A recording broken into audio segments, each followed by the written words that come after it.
Making maps is hard, like really hard. In fact, it's a whole skill. Cartography on its own is a whole science, and then the art of making a fictional map is not just a skill of being able to draw and paint and add detail, but also an art of understanding geography, at least if you want it to look and feel realistic in the sense that it's something we understand in relation to our own world map. So I decided I wanted to make a video about making a map. Actually, a series of videos where I will go through the step-by-step process and sort of learn and grow with you, the viewers. Specifically, I will be working on a sort of 2.0 version of the map that I had originally made in Incarnate that I put up almost 2 years now, which at the moment is my most viewed video. So today, we are talking about one specific aspect of this crazy task I'm undergoing. We're going to be diving into coasts and plate tectonics. So let's just go ahead and jump in. Now, if I'm being honest, I mostly wanted to have a way to hold myself accountable and make myself create that new map because, after all, you're watching this and I'm putting it out there, so please yell at me in the comments. First of all, let's talk about coastlines. There's most definitely a science here, but I tried to break it down simply for myself. I already had a coastline that I designed by hand on paper a long time ago, and then sort of realized that map in Incarnate, so all I did to start this specific project was to take my existing world map, bring it into Krita, which, by the way, I'm using Krita for this, which is a free drawing software, and I just lowered the opacity a little on that original map, and I started tracing it. Now, as for the technique and thought process here, I noticed that with Incarnate, one of its limitations comes down to minute detail. Even with its smallest brush setting, I just wasn't able to get in and create shorelines that I felt were at the level that I wanted. And that's not me dissing Incarnate or anything, I just think that Incarnate's strength lies in battle maps, not world maps. So what I went into this thinking, I knew I wanted the coasts to have much more detail than what I could get in Incarnate. There's a couple sections where I knew I needed to think a little differently, but overall the goal here was to just trace the original coastlines and just make them more fractal. No real thought process, just busy, undulating lines to simulate the bays and the beaches and cliffs that would normally be created here. Now, when I got to these specific areas, these 3 specific areas right here, I knew that I needed to think a little more about the world map as a whole. These specific areas are fjords, which are created by glaciers moving slowly over time, carving the route into the land. At least that's how I understand it. So what I did was, I went to Google Earth, looked up places on Earth where I know there are fjords, and I just tried to mimic the lines that I saw there. Is it perfect? Nope. But I think it does a good job of getting the idea across and creating some more interesting areas to look at that look and feel like they were designed with a purpose and not just plopped in place. Now, really quick, before we get back into the video, I just want to take 60 seconds of your time to just talk about today's sponsor that made this video possible, Describe.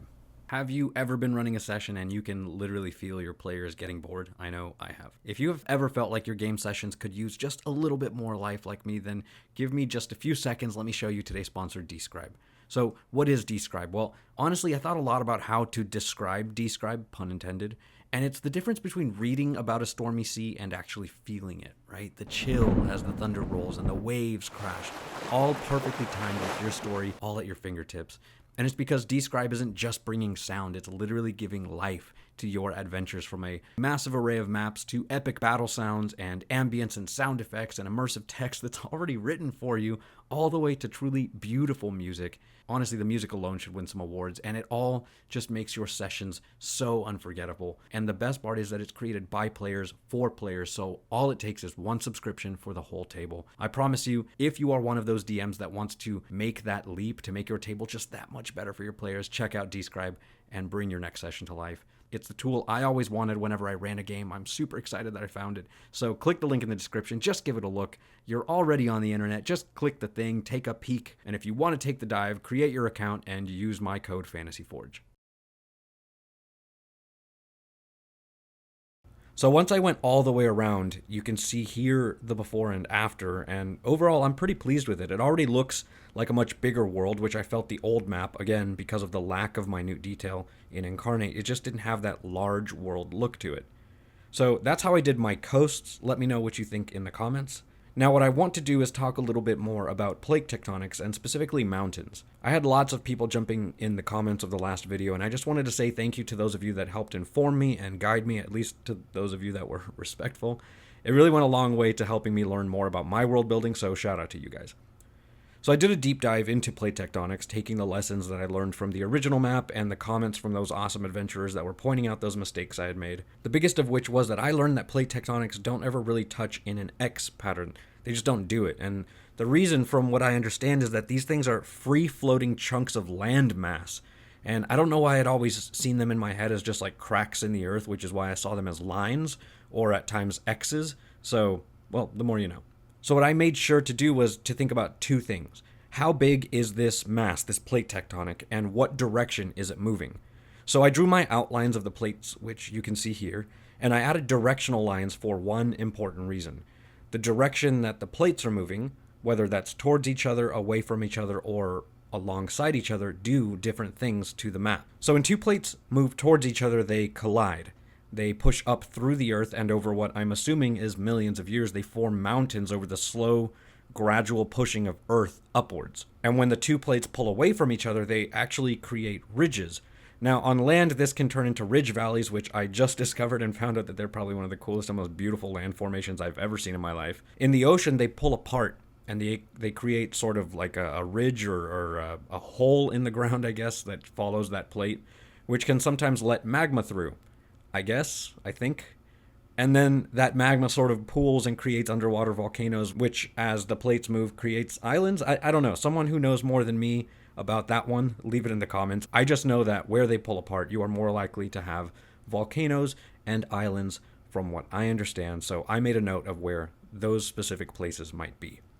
And where the plate tectonics actually move alongside each other, not necessarily towards or away from each other, you can get mountains, but most of all, you can get a lot of volcanoes. So that kind of helps inform some of your world building when you think about that. So as a special kind of note here, you can see that I actually had to work backwards for this map. I already had a pre-existing map where I'd already created my mountains and all that sort of thing. So instead of creating this how I would have wanted if this was from scratch, I actually had to draw the lines of the plates and make them line up with the pre-existing mountains and islands that I already created, because I just didn't want to make a whole new map from scratch when so much of my world has already been built in my head. So that's just how I tackled this. You can feel free to probably do this a lot easier if you're just doing it from scratch. Now, while it's true that I already had a map built, I did notice that there were some areas that were now more informed and needed to act differently, or I had to create new island chains that I hadn't thought about or that didn't exist, and we'll get to those as the map gets more detailed. But what you can see is that now I have a guiding line by having this plate tectonic outline that will help inform the rest of my world. So now what I've done is created a sort of guide for my mountain range using the plate tectonics outline and just lowering the opacity. And what you're going to see is me trying over and over and over to create a mountain that I liked, and it took quite a few tries. Now, I tried a bunch of different techniques that I found online. Eventually, I sort of settled on just creating the individual mountains all one after the other, like a bunch of upside-down V's next to each other.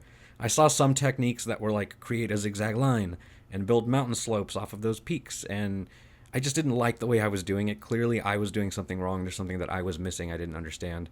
But I created the rough outline of the mountains first, and then I started adding the slopes and making them taller, and then adding lines coming from those peaks to create the sort of 3 dimensions of the mountain.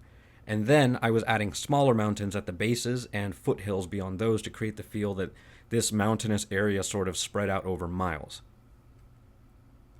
Once I had the whole mountain range outlined, I went back, picked a side, and started to fill in the shadows as if that's the direction of the sun was coming from. And I have to admit, once you start adding those details like the shadow, the smaller lines, those extra little ridges, it really starts to come together and just look way more realistic. I was pretty happy with it.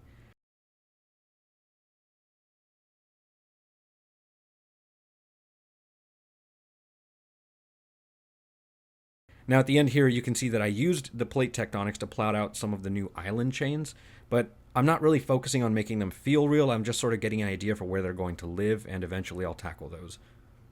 And there it is. That's my 2.0 map as it stands right now, with no color, no real detail, just one mountain range and some coastlines. And obviously what that means is that now with this one mountain range, I will sort of take the same principles that I used to create this mountain range and apply it to the rest of the mountain ranges that I'm going to be creating. So I hope that this video helped you out. I'm definitely going to keep going with this one because, like I said, it's sort of making me hold myself accountable for you guys and just get this thing done because I've been wanting to make this map for a long time. And now it's time for some quick shoutouts. Telex-EM5BH, is there a word in there somewhere? Well, you said, there's my little Displacer kitty. Talia Tenebra says, sweet little baby. And Luca Payson 9146 says Tobias. Good catch, everybody. Now, if you were paying attention in today's video, leave a comment down below with a timestamp with where you saw Tobias in this video, and you just might get shouted out in the next one. So with that said, please leave some love in the comments. This video took a lot of time, many hours to make. Let me know what you do to make your maps feel more real. And as always, thank you so much for watching me rant about nerdy maps and stuff. And we'll see you next time, adventurers.